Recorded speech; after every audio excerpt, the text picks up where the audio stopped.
Welcome to Jeff and Jamie Feed, episode 1. This is so exciting. This is going to be fun. So today we're kind of going back in time. We are going back in time. But should we talk a little bit about what we're actually going to talk about on the feed? Sure. It is just going to be a deep dive into what we do. So little kind of behind the scenes look of hospitality business. And the restaurant business and business overall, because I think there's a lot that people can learn by looking at the hospitality business and restaurant business in terms of, all the challenges that we face, because those are very applicable to businesses across the board. I am so happy that Paul Manley, our first business partner, is coming on here. We actually met in a hospitality tent at a NASCAR race, which is pretty cool. So we go way back, but I was working for a race team. He was working for one of the sponsors. And we got along really, really well and had, similar ideals and goals. And we just got to be good friends. I love that. And he has now risen to have a number of different restaurants that are favorites around Charlotte. Ace No. 3, Sea Level, and Waterman.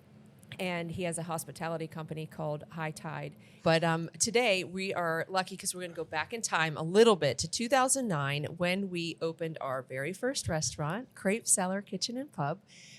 It's actually located next door to where we are right now at Growler's Poorhouse. And it was just a little 11-table eatery and just a crazy time to open a restaurant. And I would love for you to set the stage a little bit about what that was, why in the world we went into this business, and kind of what the setting was for the economy opening a restaurant at that time in 2009.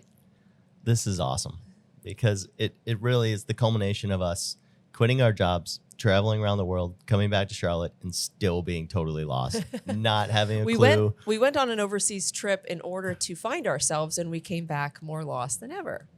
So we come back, and we had been, or maybe I had been dreaming about having a little cafe. We talked about how cool it would be, and when we got back, I finally got the nerve up to say, I want to open a restaurant in a recession, the worst of times, but it actually ended up being the best time to do it ever because every restaurant's closing. There was lots of, restaurant equipment available, and people would actually talk to us about leasing their spaces. I think if a couple like us asked to lease a space in today's day and age, I mean, you would just get laughed out of the room. Zero restaurant experience. We didn't know anything about the restaurant business, really. We did not. We had never run our own business, let alone the restaurant business. I had once applied to be a busser at a restaurant and didn't get the job. Because you didn't have a pen. Because I forgot a pen. Kids, bring a pen to your restaurant interview. That's right. So this was a totally new venture for us, which is really the reason why you brought on a business partner. Yeah. I mean, this was kind of the key to setting everything up correctly, to building our culture, building what we've built today. I mean, we wouldn't be here without Paul. And it's really cool, I think, to bring him, get the gang back together. I was joking with him before this that we've jumped into some crazy endeavors before. Today we're bringing him on our very first podcast. So this is nothing compared to jumping into the restaurant business together. To do our first restaurant. That's right. And the first day that I worked in a restaurant was as an owner. So I'm sitting there, just wide-eyed. Incredible. There was a lot to learn. Well, without further ado, let's bring on Paul and let's just talk to him about, all the experience he has had, changes that have happened since 2009, a lot of insights that he has that can just shed light on the business overall and business in general, and find ways to kind of learn from what he's learned over the years. And I think we're going to learn a lot today. Let's do it.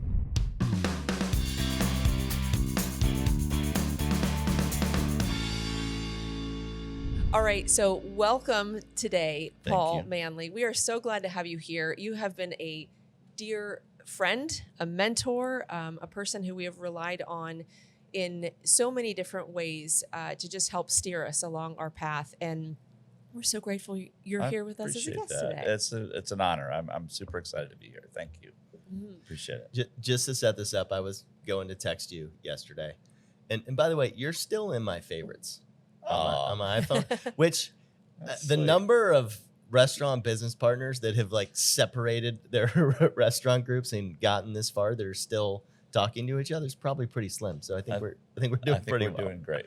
Yeah. But as I clicked on your contact information, I noticed that I had your landline number in my phone still, but even better than your landline number, this is how long we've known each other. I had your home fax number. In your contact. That was I know that was a thing. It was. There was no way to like do hundreds of things. Right. Like, yeah, it's wow. Crazy. That's awesome. I remember when we got a digital fax and we could do it all by email for a little while. You could check your email and the fax came in your email. You were like, we're high tech. I'm killing these guys. Yeah. That was awesome. I'm bringing you back on track. Thank you. So Paul joined us back in 2009 when we were opening up a little restaurant called Crêpe Cellar Kitchen and Pub. Thank God he joined us because we really had no idea what we were doing. You worked for ownership of the business at the time. I did. And you had a number of different consulting jobs that you were doing at the time as well. I was a bit of a horse trader when it came to restaurant ownership. Yes, at that time, for sure. Yes. Yeah. So I and your story about, you going through and traveling and coming back with this dream to open a restaurant, it started a little bit on your trip because I was hoping I could bring it here today and I couldn't find it, but I know I have it. You sent me a postcard from your travels, and I don't know where it was from, but it was a metal postcard with sunflowers on it. I know exactly which postcard you're talking about because I had dozens of those. And I had received that, and I think that you were still on your trip or you had just gotten back. I'm not sure, but you sent me this nice little thing, which is one of the things I learned from you guys, is particularly you always were, you taught me how to be a gift giver and how those kind of things can be super important to somebody or meaningful. And you sent me this, I've never seen a metal postcard before. And I got it, and it was just a simple little with your chicken scratch writing on it. Yeah, terrible. Of let's talk about a restaurant if you so choose to do so. And the first thing you did was sit me down and try to talk me out of it. Oh, 100%. That's my job. That was my job. Yeah, I was convinced. It's like, okay, I'm going in with this, and he's gonna be crying by the end of this conversation. And, why do that? Why convince people not to go into the restaurant? Was it that specific time or just in general? No, I think that, the success rate in our business is small, right? And a lot of times I think that's because people go in ill prepared. And I think that I like cooking. And I'm a good entertainer. So I'm going to open up a bakery or a restaurant. And I think that your first move was, hey, we don't know what we're doing, but we really want to do this. Let me talk to somebody within the industry and see if we can figure out maybe some of those obstacles overcome. And that was the first thing you did. Was you were like, we don't know what we're doing. You didn't pretend that you did. And it's not like I knew all the answers, but I was in the industry. I spent my whole career in here. So I think that was the first part of like overcoming that first obstacle where people a lot of times are, have this illusion of this fun and it is fun, but all great. The things that happen. Not lucrative, but fun. Yeah, seldom lucrative, but always fun. But I remember when finally you were like, okay, these guys are in and going to do it. Mm. And you got so excited because we just had an 11 table spot. Right. And I also, I wasn't one of those people that had a job and was like, yeah, I want to open up a restaurant. I was like he was unemployed teaching we're gonna tennis. we're going to be in the trenches together. And once you figured that out, you're like, yeah, we can the two of us can just muscle this place, like whatever it needs. And right, we can handle it. Yeah. You were like 11 tables. Yeah. Dude, like you and I, we got this, And I'm like, oh, okay. Well, tell us about that first night of we got this. I love your story from the first night. Well, I remember the first night as the doors open and we had people waiting to come in, and we filled that place up. There were 3 people deep at the bar, and we didn't know them either. Yeah, right. I looked around. I was like, oh my gosh, I don't know these people. This is amazing. They were actual real people, and that was the most. That was an amazing feeling that people came to enjoy something that we all had made. Right. And I remember going back to the bathroom hallway and being so excited, like I couldn't believe people actually came, you know? It was a high. And I think that's something that restaurants are. I mean, there's these highs and They there are. are lows. I remember that a little bit differently than you do. Sure, because you were in Expo and running around. Me too. No, I was making crepes. I was on the crepe griddle, and we had to learn the craft of making crepes because nobody knew it. So we went through all that. And I remember going through the first shift, and it's just like the kitchen's a disaster. People, somebody's in tears probably. And we go to check the sales, and it's like $1,400 in sales, and I'm like, "Oh, we're screwed." That's like, what I remember. The three of us at the end of the night, we go to the POS, and I go pop it up, and like the look on your face, and I think it was $1,200 and some change, and you're like, that was the hardest $1,200 ever made in the history of the world. Like, holy moly! But it was also, there was a timing thing too, because it was 2009, right? And so nobody was in, and it's not like that was your master plan to suddenly open up a restaurant in the worst economic time that the city had seen in however long that had been. But it was also there was a natural focus on the restaurant because there wasn't a lot of restaurants opening at the time, Right? And so to your point, there were people that were rooting for us and rooting for the restaurant and rooting for you guys and loved your story, and there was a certain momentum there that was nice that would have gotten lost in better times. It wasn't that hard to be top 10 best new restaurant 2009. There were only 6, but we made the list. Right. Yeah, exactly. Well, and I think part of it too, a testament of that time was I remember when we were hiring and there was a line down the street That was of incredible. people who wanted jobs, and the news came out to cover that story, not of people who wanted to eat at our restaurant, but people who wanted a job to work at our restaurant. We hired everybody in one afternoon. We did. Open invitation, and we just sat at booths, and it was just one after another. And you're like, hey, I like this one. Go talk to them. And we also hired, bankers and tech people and things like that had just lost their job. And at one point, a year into us opening, I think we had like 3 or 4 Ivy League people. Somebody that went to UVA, a few days. There were a lot of master's degrees in that dining room. It was crazy. Yeah.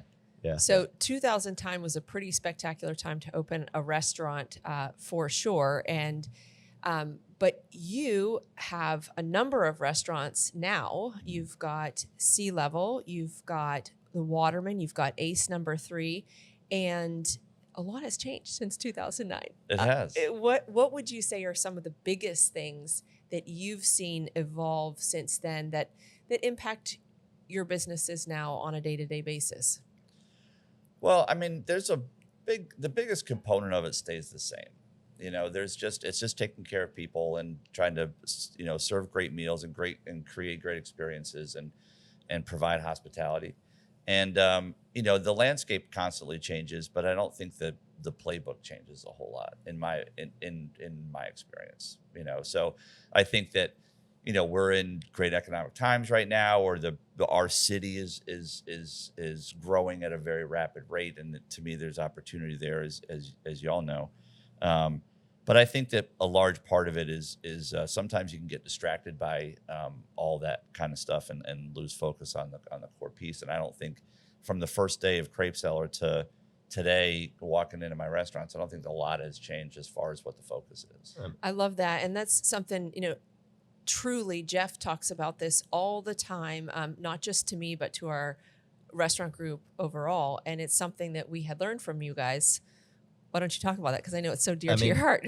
I mean, there's one principle that we start every meeting off with, and it's the principle of hospitality that you brought to us, and it's having a servant's heart. And why don't you talk a little bit about that? I mean, that is your saying, and we've appropriated it. Thank you. Yeah. But I mean, it really, the hospitality piece is at the core of everything. And I think that's what resonated with you when I said I wanted to open a restaurant. I loved food, I loved cooking, and I loved all of that. But I was going at it when I looked at my goals and like who I was. The hospitality piece was really what I wanted to share. And then you put it into words for me. And I appreciate that. Yeah. And I think that, but you understood that part of it without maybe knowing the words, but you understood that this was a place to make people happy. Right. Yeah. And so, the core of our, we have a company called High Tide Hospitality, and the core of that whole thing is just providing, is my number one goal is to surround myself with people that genuinely want to care for others. And I think that we can teach you to saute, we can teach you to bartend, we can teach you all these other things, accounting or whatever. But if you don't have that innate need to please others and to take care of others, then you don't belong in hospitality. And I think that we've even gotten more so adamant that we empower the teams. We have 220 people that work in this company, and we empower them to guard that with make it sacred, so that servant's heart is. It's biblical. It's also it's in any modern or any religion really is taking care of others, and that's where hospitality to me means. It's the innate desire that when somebody opens that door and someone decides to come into your business, that you genuinely just want nothing more than to take care of them and provide a great experience to them. So that's at the core, and I learned that along the way, and I worked in environments that wasn't important. And that even taught me even more so when we came together, that was like the number one thing is that we have to understand that we're taking care of people. I love that so much, because I think a lot of times these days, especially, I feel myself getting tripped up in all of the change that's happening and all the things that we have to do to adapt and modify or grow into or do differently. And, you talking about, hey, it's actually pretty simple. It's taking care of people. It's offering the best of what you have to give them something beautiful, a beautiful dining experience or a beautiful food, whatever it might be. And I know I get caught up in seeing those trends, the trends and the changes that have been happening. And well, they're important. You don't want to be left behind. You don't want to. You have to be so nimble. And I think that right now, especially, and I don't know if you feel this way, but we talk about, it feels like exponential change right now. Like there was always change. Yeah. But it feels exponential right now. I don't know if you guys are dealing with that at all. I think one of the things that helps for me in my perspective is, we have one of our brands is Ace No. 3. It's a burger brand, and we just sell cheeseburgers. It's a great cheeseburger spot. It's a simple menu. It's a tiny menu. We've got, a couple of specials and things like that. But we're just selling cheeseburgers, shakes, and beer. And that's all. And that's what we do. And it kind of helps to, it keeps everybody sometimes from those parameters of trying to, find the next big thing or what's happening trend-wise. And you do have to stay in touch with that stuff. But a lot of times it's like, hey, let's just have really good bread, have a fantastic beef. Let's just make a really good cheeseburger, and that's timeless, right? That's awesome. And so, I, sometimes it's my job to kind of reel people back in to be like, let's focus on what we do the best, and I think that I've never been one that's much of a pioneer. I don't, I'm not. I'd rather. I've just never been someone that's going to be the first to do something. Typically, I'm going to be someone who's going to study and kind of stand back a little bit and see what works and what doesn't. And if something, I never got into the frozen yogurt business, That was real hot for a while. It was, but is it hot now? It is. Yeah, it is not. It is not. But burgers are. But burgers are. They're timeless. So I think that I've always been one that's a little bit more observant, and then see what happens and see what sticks, and then we'll jump in there. I love what you do there, because it is so classic, and you've you've incredibly warm service at those, just very kind-hearted people. Thank And you. it feels good to walk in there, and it's delicious food. It is that timeless food. It's classic, and that sells. Yeah. And I had to annoy the crap out of you though, because I always want to do new stuff, and I always, you would be like, "Yeah, this is how we do it in the restaurant business," and I'm like, I don't like that.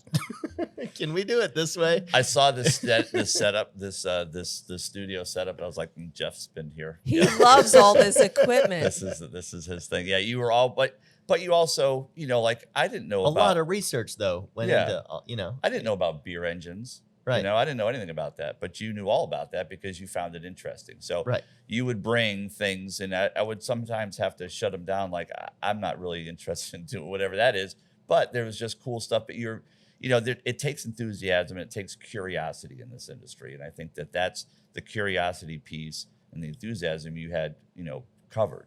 And so we were able to, take some standards of practice and adapt them into your, genuine curiosity and your genuine enthusiasm for the industry and learning and that kind of stuff. So, but yes, did we always have the latest gadgets that we couldn't afford? Yeah, I think we always did have those things. Yeah, We sure did. Well, let's talk a little bit about one trend that I know is impacting us greatly, and I'm sure you're seeing it too, and that is the decline in alcohol consumption. Mm-hmm. That's something, you look at 2009 versus where we are now, and even just in the last couple years, how much that has dropped and how that's impacting business. I mean, both of you, I'm sure, can speak to this. Yeah, I blocked it out, but you can go ahead. Well, I started drinking. So. No, I think there's nothing a whole lot you can do about it other than just be great at what you do and then just find other ways to entertain people. So if there's a business formula that requires you to sell a certain amount of alcohol, you can fight it, or you can just be creative on how you get the check average that you need from a business standpoint. And if it's not from behind the bar, which is, where you would like to get it from, then you have to get it out of the kitchen or in some other way. So I think that for us, we're just, we're messing around with different drinks, but we're not going to create, we're not going to suddenly create the drink that's going to change the trend that's going to change that piece. So I just feel like we have to adapt to that and just be great and have interesting wines. And, you all do a fantastic job of that. You got, phenomenal bar program. And so I don't know if we change that trajectory. We just do the best we can within it. And I think that's ultimately what restaurant business is. That's, there's, tavern was part of the, the independence of the country of forming the U.S. And so taverns are still a thing today. Mm-hmm. They've changed a lot what they do, but they still serve the same purpose. So I'm not too worried about that. It is a pain. It's a problem. And also we talked about that. Everybody they close out their tab every time. You're like, we used to run tabs and forget about it. Right? I lost so many credit cards that way. You guys are so responsible, Gen Z. You're Right. so responsible. Well, they still go out and have a good time, but they're just like, they're very, I don't really understand that part. But other than that, I mean, I think for us, we're straight up, we're down 10% in alcohol sales, which in a business like ours that we joke about that it's hard to make money. It's really, really hard to stay profitable, and the margins are super slim. So when you have 3, 4, 5% margins, and then you're losing 10% of your income.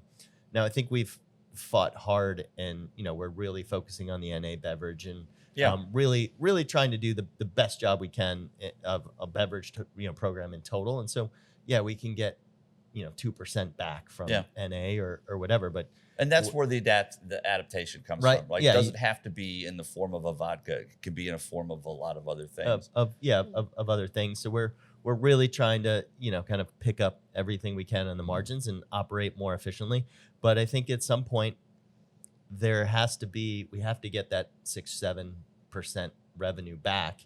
And where does it come from? Where does it come from? I don't think you can raise prices much more, in this environment. But at some point, restaurants need to stay profitable. And I don't want to sound like an old timer, but it is harder to make money now than it was 10 years ago. 15 years ago.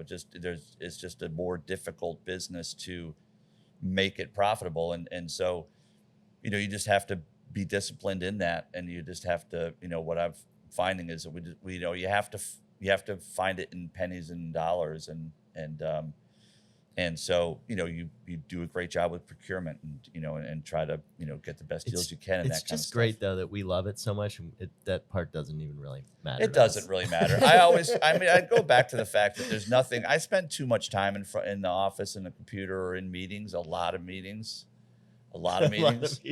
But my favorite part of the day still is just to walk into Sea Level or go into the Waterman. That's and just talk with the staff and have a great time and visit tables and you probably glad still hand shucking people. An oyster I shuck often. I do because I love it. That's my safety zone, right?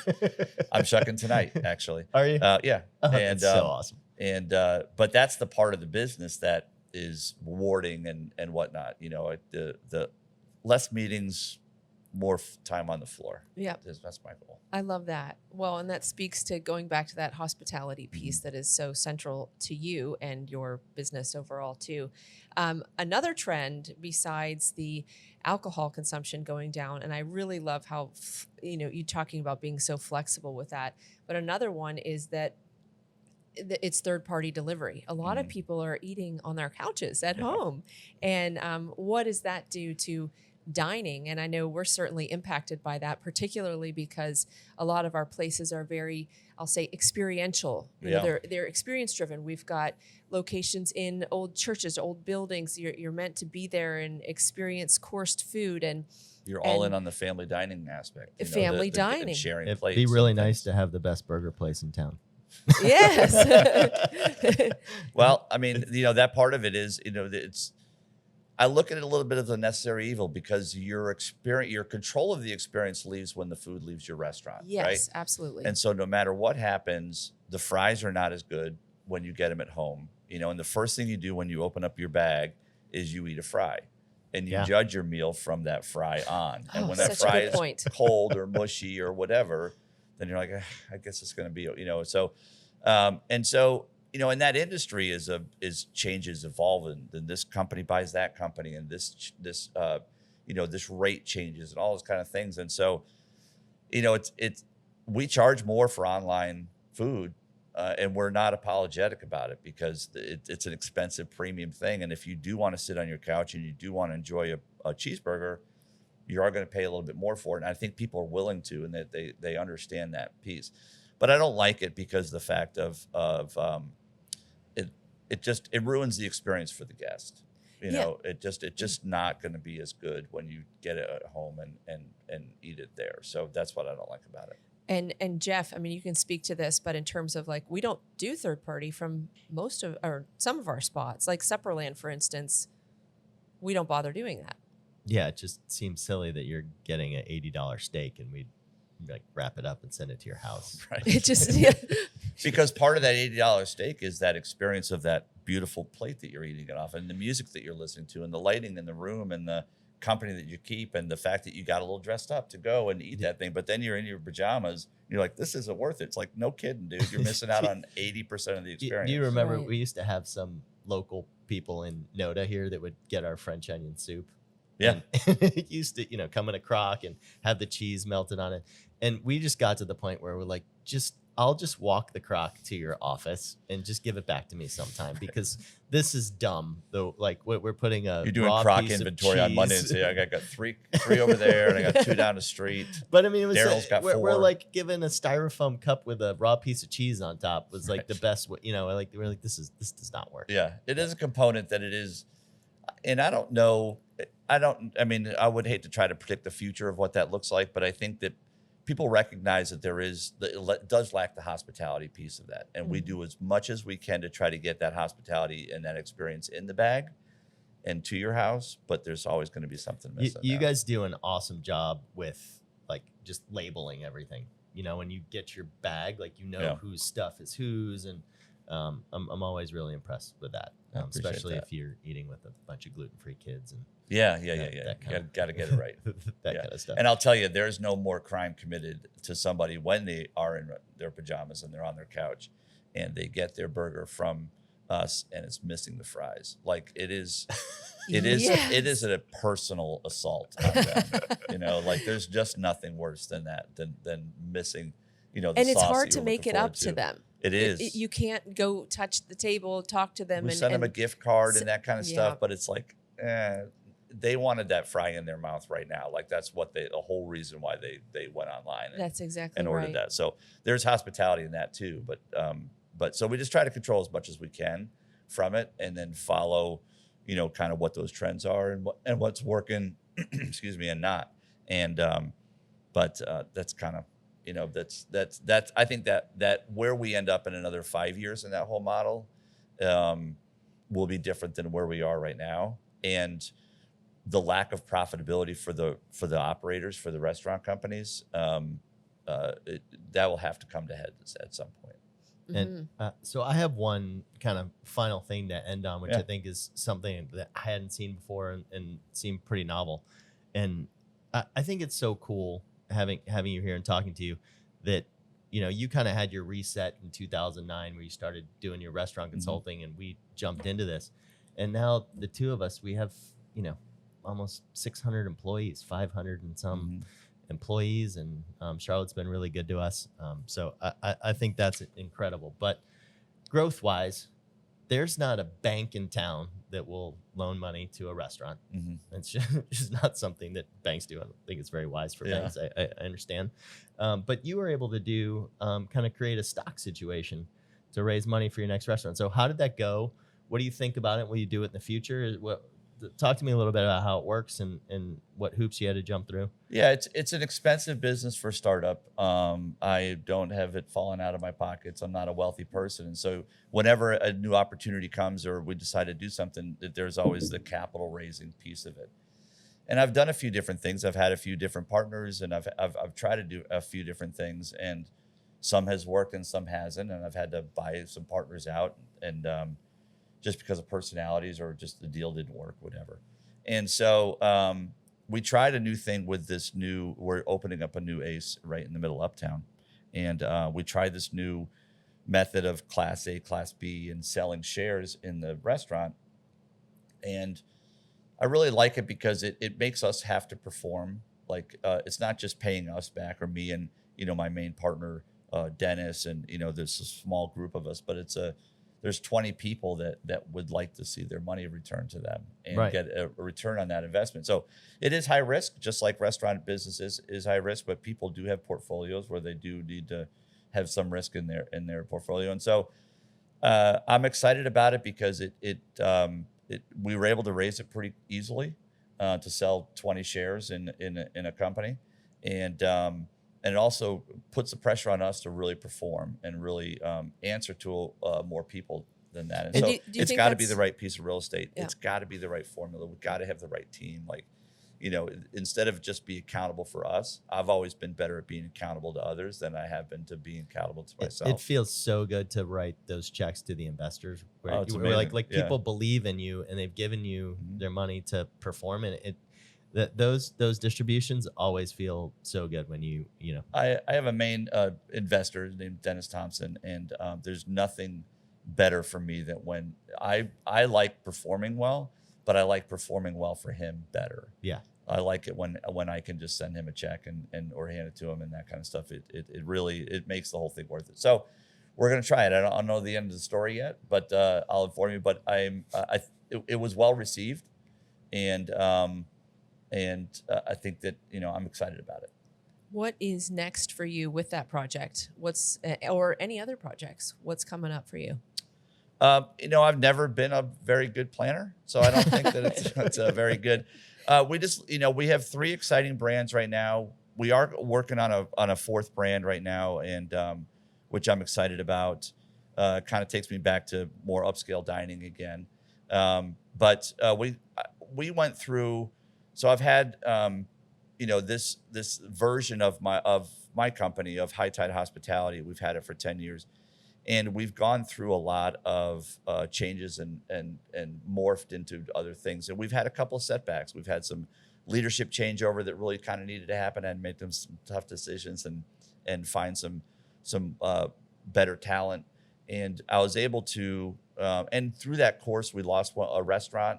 We went out of business at one of the restaurants, which is financially brutal, but also just really killer, because you go into a community, you set up shop, and you make a promise to that community you're going to be there for a long time, and you're going to serve that community, and you're going to build that clientele and hire the people that live in that community. And when you fail, you don't just fail because you lost money. You failed that area. You failed in a lot of different ways.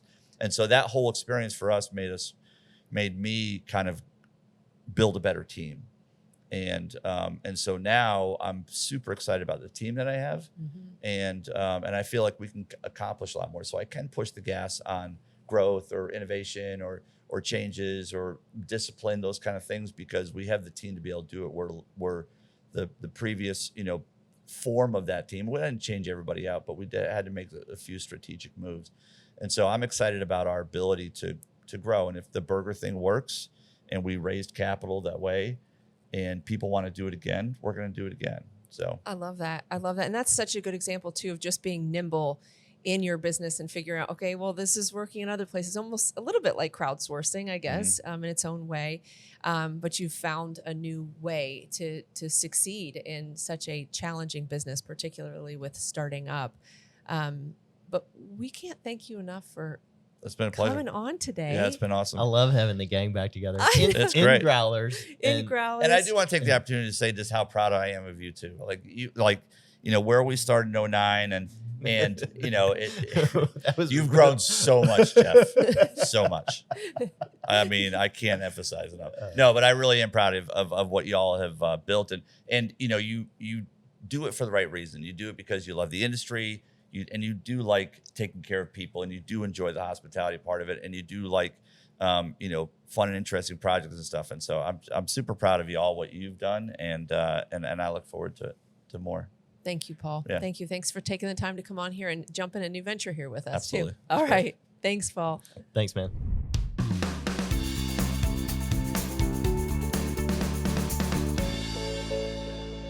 Okay, so I loved having him on here. It's so great to go back in time and to also just hear his insights on where he's come and, all that he's learned along the way. And I know we're traveling similar paths with our different concepts and facing these different trends and everything in maybe slightly different ways, but it's so helpful to just hear how he's going about things too. We missed some of the stories about how we were in a barn, like picking up booths and for Growlers, and it was a pretty scrappy time opening up our first restaurants, right? Crêpe Cellar and then Growlers, where we are here now too. It was scrappy times. We'd be looking at a piece of restaurant equipment and we're like, I think it's gonna run. You hand the guy some cash and walk out. So just listening to the conversation there, what for you was a key takeaway? It's still, for me, talking to Paul, it always just brings me back to that hospitality piece and how much he cares and how much we care. Even when he's talking about closing a restaurant and how he really feels like he's letting the community down and the neighborhood down. I remember when we'd have a crazy snow day and his goal was to open the restaurants, knowing that we would lose more money if we opened the restaurants, just because he felt like, hey, we have some employees that can walk, and whatever we can get open and whatever we can do, we have to service the community and get them food. If they can walk there and need a place to go and need a place to be warm, we should do that. Like, we have power. And have a fun time. Like, it's setting them up to have a great time, and that.